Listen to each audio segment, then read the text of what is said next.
Buenas tardes, nos encontramos con la maestra Eunice Herrera Cuadra, catedrática de la Facultad de Derecho de la UNAM, especialista en comercio exterior y en panel multilateral, toda una perito en la materia de comercio exterior. Y el día de hoy vamos a platicar acerca de un tema de boga, que es la negociación del Tratado de Libre Comercio y las reglas de origen. Maestra, muchas gracias. Gracias por invitarme. Muchas gracias. Y pues queremos comenzar con una pregunta. Últimamente Donald Trump ha hablado acerca de la relación de Telecan y ha mencionado que las reglas de origen son muy laxas para los mexicanos, para el comercio mexicano, que eso no le ha beneficiado al mercado de Estados Unidos y busca con la negociación hacer más receptivas esas reglas. Primero, para que la gente conozca en qué consiste, ¿qué es una regla de origen? Muchas gracias. Sí, las reglas de origen son las normas que determinan qué criterios hay que considerar para saber si una mercancía es originaria de un país o de una región y que entonces pueda gozar de los beneficios arancelarios que se negocian en el tratado. Es decir, los tratados de libre comercio tienen como principal función, su naturaleza, es eliminar los aranceles o al menos irlos desgravando y los disminuyendo en un periodo de tiempo máximo 10 años, y esos beneficios no se le trasladan a otros países que no son socios de ese tratado. Entonces, para poder saber si esas mercancías gozan o no de dicho privilegio, es necesario conocer su origen. Y sabemos que hoy en día es casi imposible, no imposible, pero es muy difícil que una mercancía se haga a partir de materias primas de un solo país o de una sola región. Entonces, estas reglas nos dan criterios para saber qué porcentaje de contenido regional es el que se considera adecuado para que esa mercancía goce de dichos privilegios o no. Entonces, las reglas de origen son indispensables dentro del Tratado de Libre Comercio porque la naturaleza, como decía, es la de desgravar aranceles, ¿no? Cuando refiere al presidente de Estados Unidos que son muy laxas estas reglas de origen, ¿a qué se refiere? Habría primero que decir que la política comercial del presidente Trump, desde que estaba en el periodo de campaña, siempre fue proteccionista, una política comercial que indica que el Telecan en particular, no todos los tratados de libre comercio, pero el Telecan en América del Norte, ha perjudicado a los Estados Unidos, porque él considera que además de que hay un déficit en la balanza comercial, lo cual no es de todo cierto, porque no podemos verlo como una cifra global, pero ese es otro tema, considera que las mercancías fabricadas en México están aprovechándose de ese privilegio en materia de reglas de origen y que son muy laxas porque hablamos de un 50% cuando hablamos de costo de producción, un 60% cuando es un valor neto. En el caso de la industria automotriz es un poco más, es 62.5% de contenido regional. ¿Por qué dice esto Trump? Porque, como habíamos mencionado, es muy complicado que una mercancía se haga a partir de mercancías 100% nacionales o 100% regionales. Entonces, muchos de las mercancías fabricadas en México tienen insumos de otros países no regionales como China, Alemania, algunos otros países de América Latina. Y entonces, lo que afirma el presidente Trump es, dicho de alguna manera, que estas mercancías no mexicanas, no norteamericanas, entendiendo a Norteamérica como Estados Unidos, México y Canadá, se aprovechan, ¿no? Y que en el proceso de transformación de la mercancía logran entrar a Estados Unidos y a Canadá con un arancel preferencial.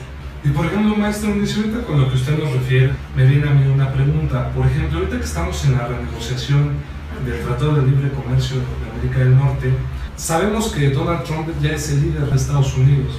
¿Qué implicaciones tiene que a través de su medio de comunicación, que es la red social de Twitter, él se adelante muchas veces a hacer comentarios respecto a esta renegociación cuando sabemos que todavía no hay parámetros finales de la renegociación? ¿Tendrá alguna implicación lo que él diga para Canadá, para México, para esta renegociación?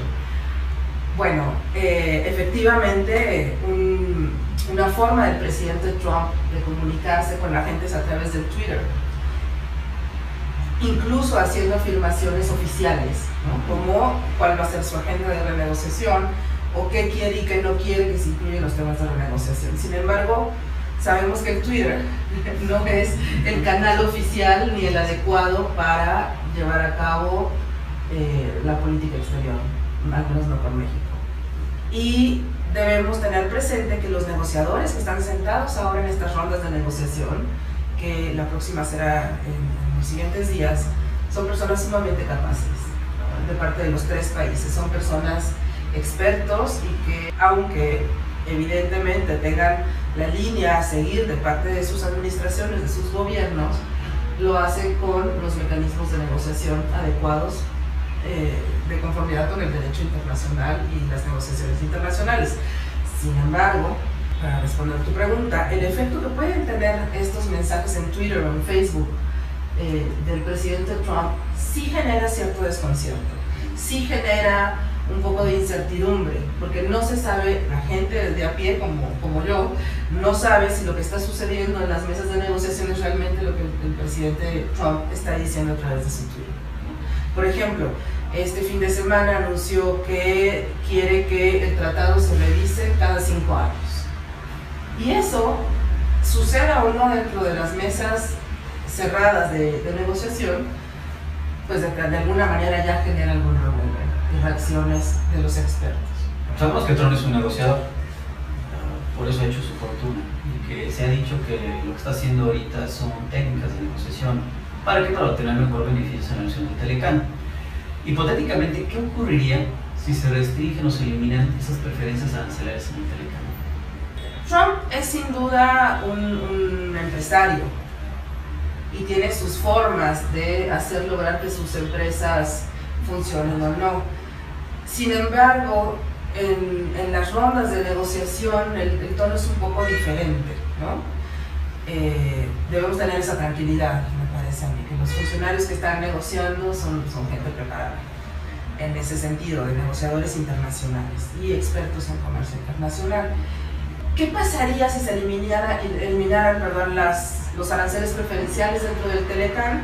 Bueno, por un principio de ley se tendría que aplicar entonces el arancel general, que suele ser el caso del arancel consolidado entre la OMC, que es alrededor de 4% o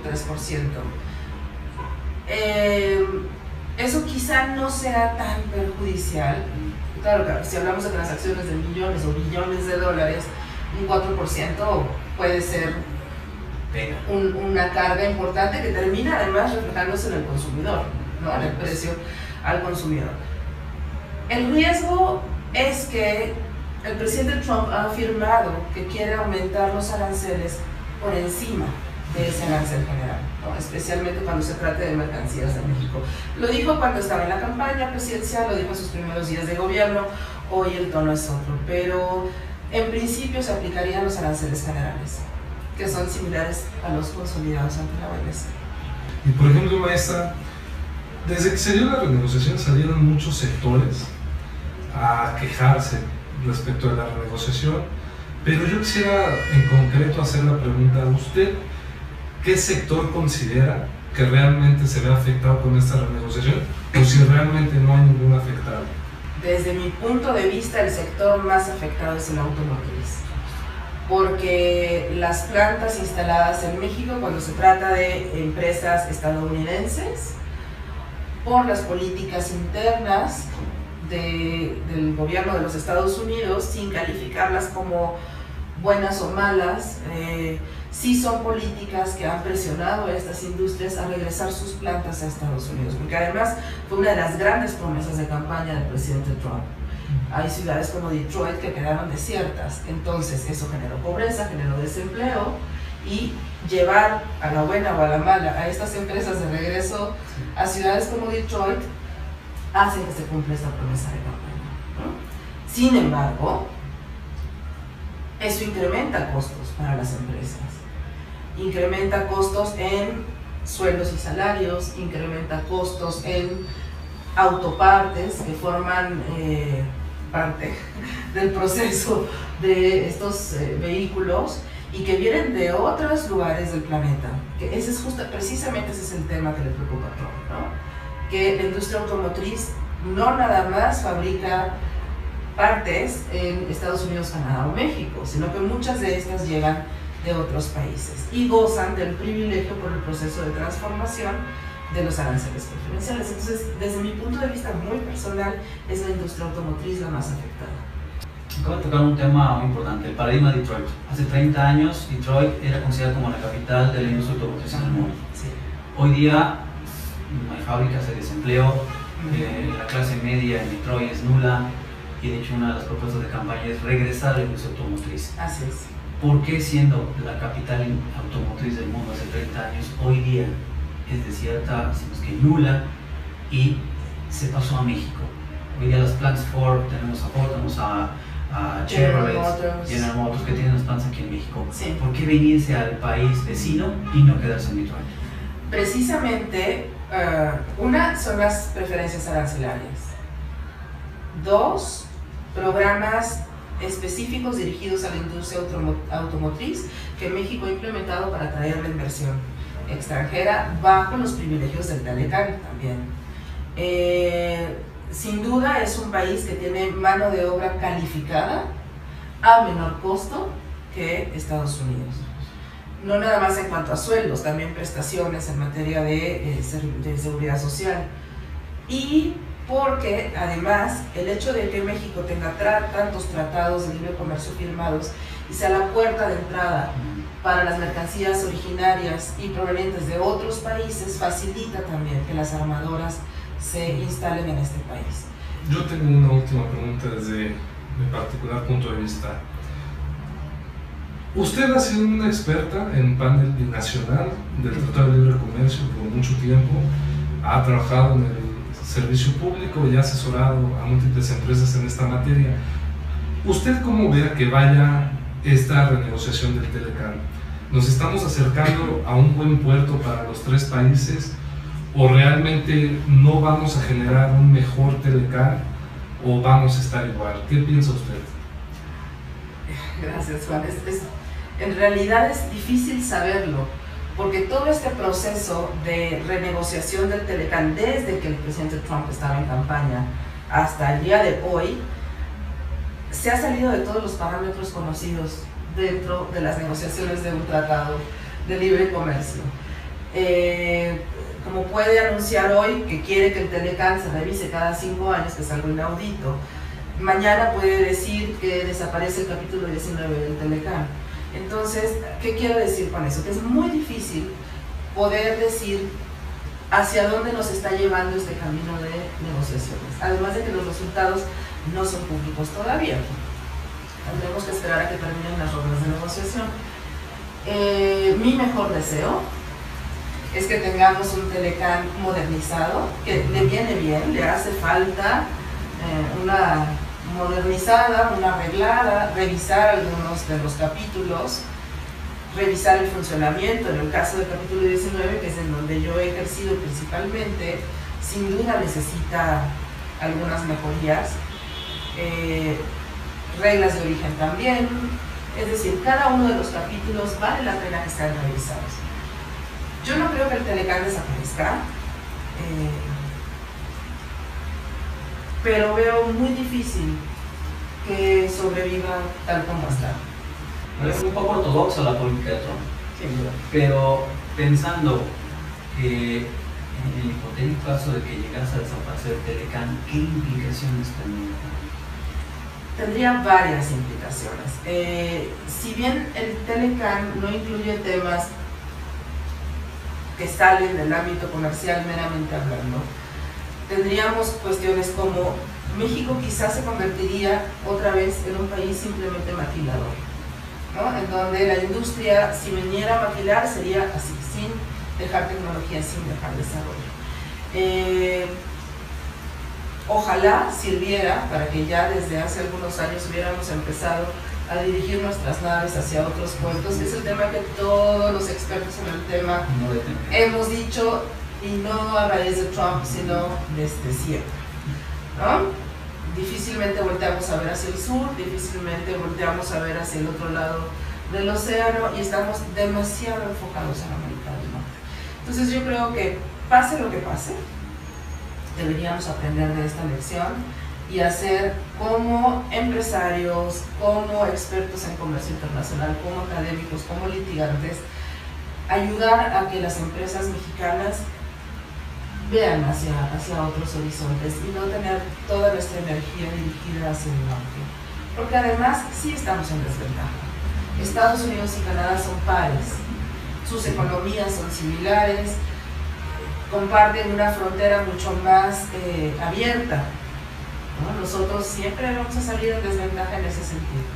Entonces, ¿qué pasaría? Pues eso, volveríamos a los aranceles generales. México probablemente seguiría siendo un país maquilador. Habría entonces tal vez que cerrarle un poco el ojo a las industrias automotrices asiáticas, que tal vez ellos vean como una oportunidad la coyuntura y se instalen aquí en México de una manera distinta a la que ya están llegando. Maestra, pues muchas gracias. Gracias a Es siempre ustedes. un honor tener una persona con la experiencia, la trayectoria y los conocimientos, y sobre todo en una materia que es tan técnica y aunque está en los periódicos hoy por hoy, pero es muy técnica y de difícil comprensión. Maestra, Muchas gracias y los felicito por este ejercicio. Muchas gracias. Muchas gracias, maestra, y a todos ustedes, gracias por sintonizarnos. Los esperamos en otras cápsulas del Instituto Nacional de Profesionales en Aduanas y agradecemos mucho su preferencia y su atención. Muchas gracias, maestro Ulises. Al contrario, gracias. Y hasta la próxima.